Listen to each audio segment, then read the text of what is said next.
Hello, welcome to Trail Buddy. I'm Mark, and today we're going to awaken our bike from its wintertime slumber. So we're going to go over the parts and pieces that you're probably going to want to get when you wake it up, things to check out, parts to adjust, and things to do some basic maintenance with. So in front here, we'll go over each one. We've got laid out most of the stuff, most of the items that you're going to want to have around and you're going to use when you're waking your bike up for the spring. So we're going to start out with one of the more in-depth jobs here. So this bike has a plastic tank, so this necessarily isn't applicable to this one, but it's something that you need to look at. So the first thing we're going to want to do is we're going to check out our fuel lines. We're going to go through, we're going to make sure there's no visible cracks. If we go to put fuel in the tank, the thing we want to do is maybe put it about half full and then come back around to the other side by the carburetor and just check to make sure there's no leaks from it sitting over the winter time. Another thing that we're going to check out too is we're going to grab our lines and we're going to see how pliable they are. That's kind of important too because you can see if they're really starting to get hard. If they're starting to get hard, that's an indication that they're starting to deteriorate. And some different products you can use, if you look inside your tank and it's really getting rusty on the steel tank models, this cream is a really nice thing to use. We use it in the shop a bit. So you've got an etcher, which is like a metal rust remover, which is a good prep. And we've got the actual liner. So this is if you really got problems and you really got to get into it. So we'll check out the carburetor here and we'll show you what to look for. So on the carburetor here, we've got our two lines.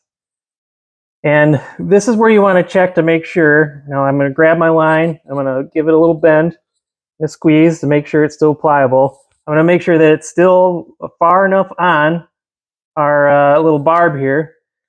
And we're going to look for any leaks coming out after we've filled it. So that's the one check you want to do for your fuel line before you really fill it up full, and then you got a mess running all over the place if stuff starts to deteriorate. So before we're going to add any new fresh gas, now if you've run it low in the fall, which is a good habit to kind of get into, and you're going to get ready to put your new fuel in, the first thing you want to do is drain the old stuff out. So on these carburetors here, they got a really handy float bowl drain right here. You got the knob. So we'll turn that counterclockwise, and we'll also make sure that we go get a big tub, and that way we can have someone to check our fuel into. But this guy right here, so we're on as I'm sitting on the bike, it's on the left side of this carburetor, down towards the bottom. Now, some of the aftermarket carburetors, what they have here is an actual like little set screw. The original Hondas are kind of nice because they've got the little thumb screw here. So good habit to get into as well is let's get the old gas out from last fall and put all fresh new gas in it. Another important thing to check is your gas tank vent. So we're going to open this up and we're going to make sure here that this guy is in the on position. So I'll grab this off and I'll show you what that looks like on the cap. We've got the cap removed from the gas tank. And what I was referring to here is there's a vent system in this gas cap. So there's little triangle pieces here, and you want to point at each other in the on position, or if you're going to move it, you can point in the off position. So just make sure that this guy is in the on position when you get ready to start your bike, so it's venting properly. Another thing to check out too is the condition of your cap. So as we was taking this one off, it looks like it's actually split here. So it was either over tightened or it just over the years got fatigued and cracked. So this is another issue that you want to check out when you're getting your bike out for the spring and making sure that we don't have this wreck your paint job or get gas all over this place. Next on our list to check out is our battery. So this is more of kind of a visual inspection. So what we're going to want to look at, we're going to make sure that our ends here of our plug together nice. So I'm going to take it apart and I'm going to look at it and make sure there's no corrosion or buildup inside of our plug. So everything here looks good. I want to make sure I got good snap connection. And then the next, I'm going to pull out our fuse here. I'm going to make sure everything's good here before we want to get moving on to our next step. So for the visual, it's kind of hard to see per se, but we've got the strap off of this one already. And what we're really just going to want to check is we're going to make sure that our acid levels are at what they need to be. So pop out our little vent line, we'll pull it out. And from the side here, you can see that we've got our upper level and lower level. And we've got each one of our cells. Kind of hard to see. I like to get a flashlight and kind of shine through the back a little bit or the front and kind of tip it back and forth, because then you can actually see the cells. Or from the side here, you can get a good look. So this one right here is on the low level side. So we're going to want to top off each one of these guys here to get it back to where it needs to be. But otherwise, there's no damage. There's no corrosion. Everything looks good. Down the line on our list, next is our spark plug.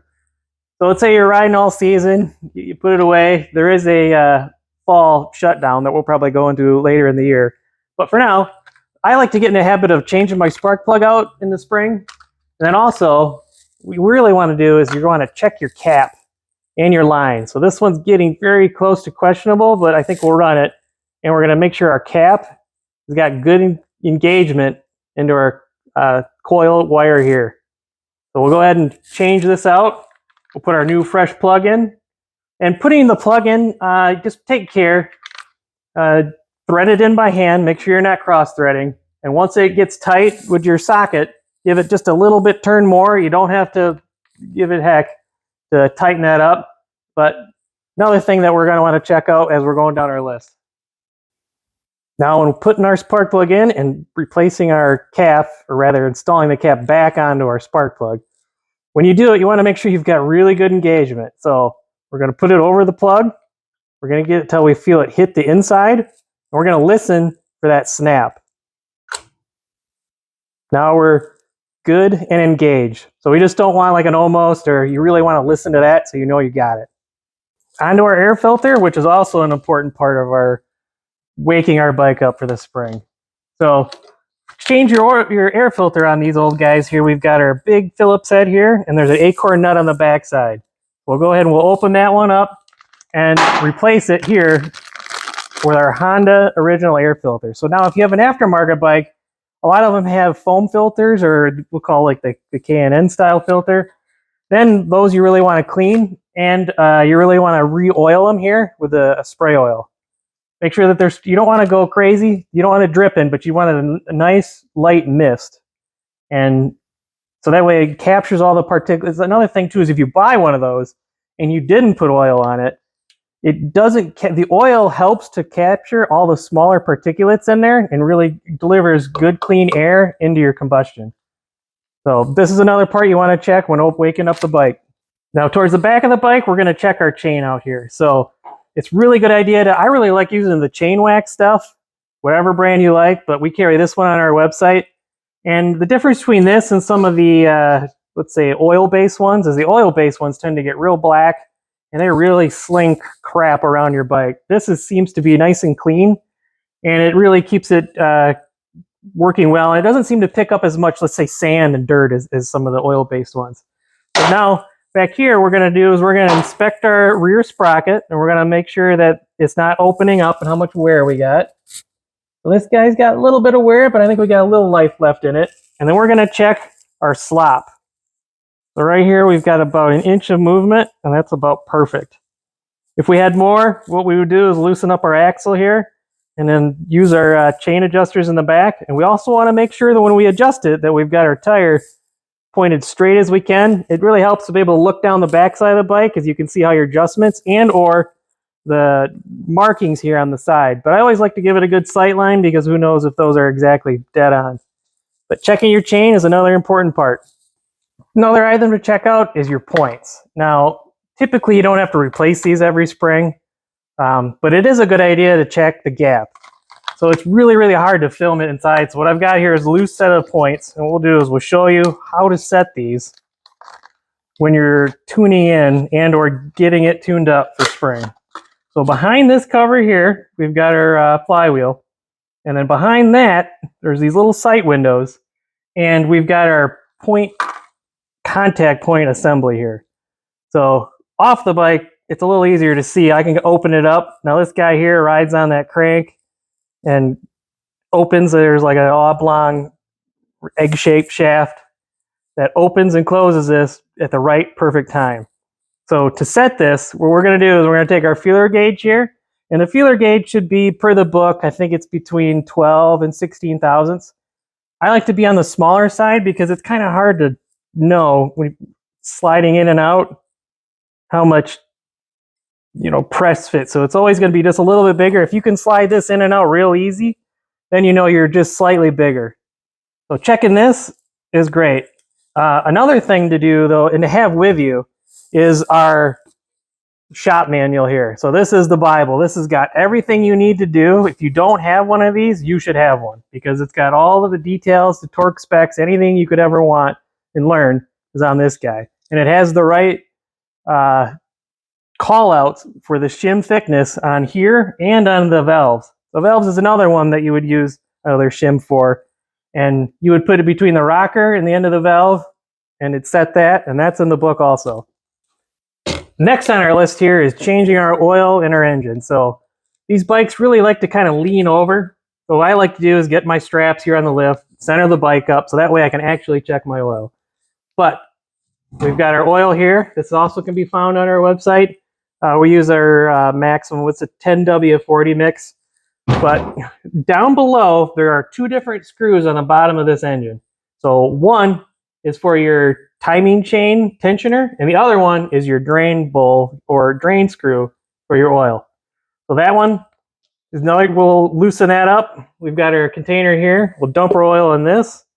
And again, make sure you've got this bike level, so that way we can check our level we've got going here. And I'm going to pull this off just for one other thing to check out is there's also an O-ring on the back side of this. One, you want to make sure it's clean, and two, you want to make sure that it's not cracked and or missing.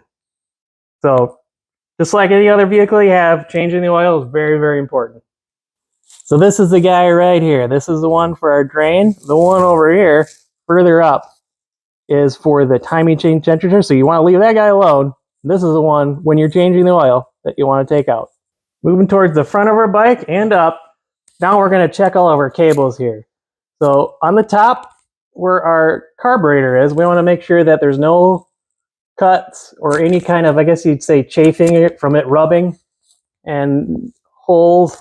And we want to make sure that we've got good free adjustment, that we don't have any hang-up spots. Also, this is the time we're going to adjust. So this is a clutch model here.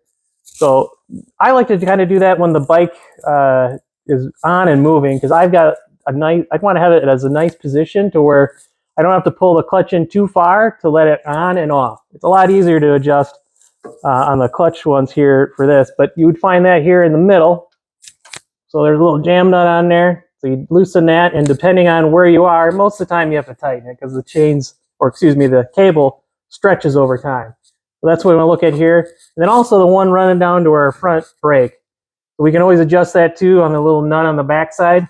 But again, we just want to make sure there's no nicks or cuts. We want to make sure everything's routed nice and there's no damage. And that's be the time that you'd want to replace it if you see anything. Moving on to our electrical system and lighting. So we're going to check this out. We got to get the bike running. Best thing to do, and to just check out your indicator bulbs, your headlight, and your tail light. Or if your bike has blinkers, check out the blinkers too. So we've got all the replacement bulbs you could ever use on our website. We also have the seal beam headlight, and we've got the cool aftermarket unit to where it replaces the glass inside, and it's got a cool chrome ring. And then you can actually change the bulbs out instead of it being a sealed beam. So that's another unit that we've got that makes it real nice and easy to do your maintenance. The last item on our checklist is our tires. So this is a visual inspection, and we want to check our tire pressure. So tire pressure is around 20 for front and rear. There's actually different call outs in our book. But what we're going to want to do, now these are brand new tires, so it's a little cheater here, but we want to make sure that we've got no dry cracking, rotting, splitting. We really want to make sure we've got some good depth, so we've got traction. And we want to make sure our valve stem here isn't all loose. And go ahead and check the tire pressure front and rear. So that wraps up the checklist that we went through today. So that's kind of the basic stuff that we go through. Now you can get a lot more in depth, and there's a lot more to check out if you really want to do. And it depends on how long the bike's been sitting. So again, I would really recommend getting a manual here. It's got a whole section in here just on tune-ups. So it runs through everything from the top of the bike to the back. Anything you could ever want in terms of adjustments and what things need to be. So it's a pretty good Bible to have working and playing around with a mini bike hobby. So I hope you found this informative, and we've got all this stuff here on mytrailbuddy.com.